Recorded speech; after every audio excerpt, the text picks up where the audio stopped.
Hey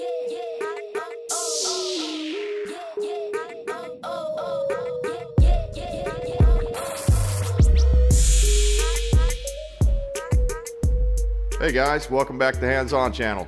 Today we're working on the 2007 Toyota Matrix, as I've been trying to solve the vibration problem down at mostly in reverse. The car seems to vibrate quite a bit. Well, I put it up on the ramps, and I wouldn't advise you to do this unless you have a similar setup to what I have, but I was able to very carefully have my wife get inside the car, start it up, put it in reverse, put it in drive, and I was able to look at those motor mounts pretty closely down there below the car, and I could see the lower two were definitely bad.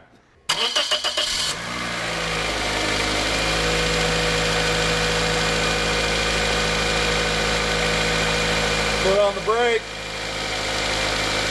put the car in reverse.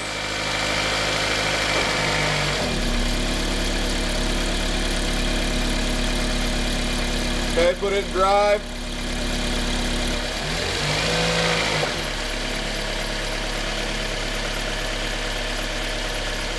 Reverse.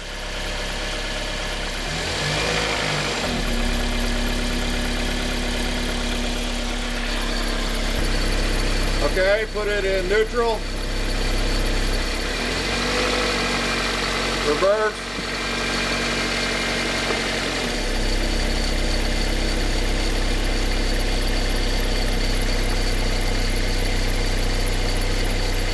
Put it in drive.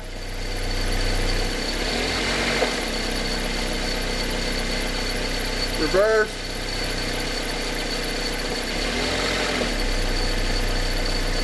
I couldn't see a whole lot of movement in the upper part of the engine, but I went ahead and bought a kit on eBay that for like 55 bucks or something like that. I got all four of them, and there are actually four mounts on this car.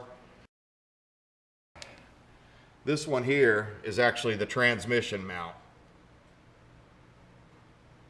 This one over here is your upper mount that you'll notice over by where your belt system is on that side of the engine, the passenger side of the car. That's where this one's located, up at the top. This one here is your rear motor mount, and I saw a whole lot of movement on this one here. I suspect out of all of them, I suspect this one's going to be the worst, but this is the front lower engine mount. So both of these here are on the bottom, and both of these here you access through the top side. And I want to kind of show you guys around up here and where they're located, because on this transmission mount, as they were calling it, I wasn't even sure where this thing was. I looked all around from the underside, and I could never locate the thing. So let's get up here on the top side, and I'm going to try to show you guys all four mount locations from this top side. So have to bear with me. I have to climb up here. Okay, so I've already got this one lit up down here, and I'm going to have to try to see it through the camera screen to see if I've got you guys in frame. Okay.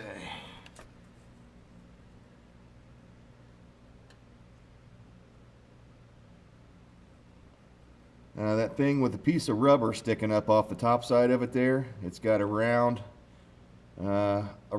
part in the center there. It's like a dog bone the way it works there on that end. And there's a piece of rubber in there, and I can actually see here with my naked eye that one is actually bad. So you have to take that bolt out. That bolt goes through the center. You leave that section on the transmission or the engine, whichever case it may be. And then there are 3 or 4 other bolts, I believe 4, that you have to take off from the bottom side. So we'll be accessing down there. Let's see if I can point my finger on it. Can you guys see that, hopefully? This bolt right here has to come out. That's going to be the first thing we're going to do, and I've already squirted a little PB blaster down there to kind of help break that free. So that is your lower rear engine mount. And wouldn't you know, my sleeve got caught there. So we're going to come back out. You can see how you're going to have to access it. You basically go right down through the top here with a ratchet and extension, the proper one, and you should be able to break that free, get that out. So we're going to do that first for that rear lower one. While I'm over here though, I had to remove the air box to really access this thing, but this is the transmission mount, as they're calling it. And I would advise you, anytime you're doing this kind of stuff, of course the light falls right in my way, I would advise you go ahead and change all mounts, because more than likely, you know, this car is a 2007, so more than likely the rubber is worn on all of these mounts. But what we're looking at here, if the light will stay for me, is this one right here. So once you remove the air box where the breather is, you'll be able to get in here. And this one's going to be a little tricky to get to. I'm hoping that I can get a wrench in there and get that one out without removing the battery tray. But if it interferes and runs into the battery tray, I may have to take the battery out and the battery tray to get to that bolt. So hopefully that's not the case, but the way they build these cars, it may be. But we'll have to take these bolts here off, and there are a couple more around the corner. That one's going to be fairly easy to get to. This one back here might be a little tough. So there's going to be a couple of them that are going to be tight and tough to get to, but that's the transmission mount. If you think your transmission mount's bad, that's what you need to change. And you'll see as you're doing it, part of it stays on the transmission. The part you're changing is the upper section that connects to the frame there. So, okay, let's go around here. All the way down at the bottom down there. If you follow my finger down there, that is the front engine mount. In my case, I saw that one moving quite a bit back and forth. And actually, you know, you could diagnose this from the top side. If you know where to look, you'll be able to look down in there without being underneath the car.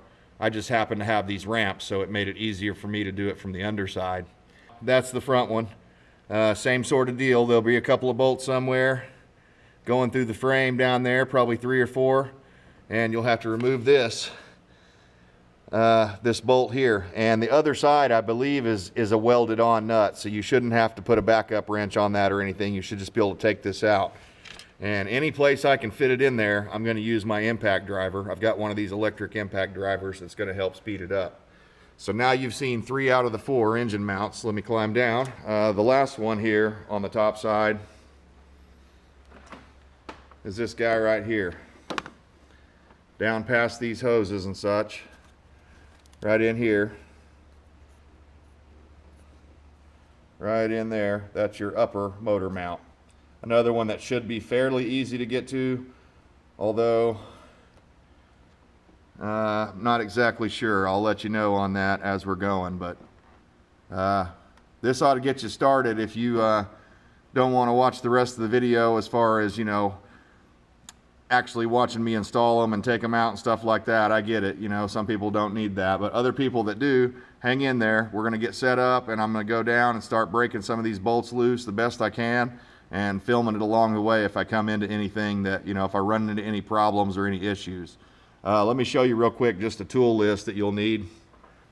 Of course, anytime you have to go down below the car, you need to follow all the safety precautions and stuff like that. I'm not going to say anything else about it. This is my setup because I like to be extra safe. Trying to remember what this is called. Quick lift, I believe, is what it's called. It's a pretty interesting system for low shop garages like this, or low roof garages. Anyways, I'm going to go ahead and use my impact driver anywhere I can. You're going to need pretty much, you know, I'll grab my whole set of metric sockets. A couple of different extensions. I've got my real long one here, and you know, this one's probably a 12-inch or 13-inch, and this one's a 6-inch, and I've got another one over there that's like a 3-inch, so I might even grab that just in case I have to, you know, link a couple together. I've got a jack here because there may be a point in this job where I have to raise, or probably raise, the motor to line up the bolt holes of the new motor mounts. So I've got a jack and some scraps of wood because, you know, when you jack up on the bottom side of your oil pan, you don't want a little small thing like this going into it and putting a dent into it. You'd rather have it on a board. That way it spreads out the load and you don't dent your oil pan. So if you guys already knew that, you're like, yeah, duh, but some people don't, and they, you know, I don't want to lead anybody the wrong way here. So make sure you follow all the safety precautions, especially when you're jacking up a engine on a vehicle that's setting on jack stands. Now mine is still setting on all four wheels, as you can see, so I don't have to worry about it so much, but I'm still going to be careful because I don't want to dent the bottom side of that oil pan or anything like that. So we'll get set up with the head cam and we'll come back and we'll start changing out that lower rear one.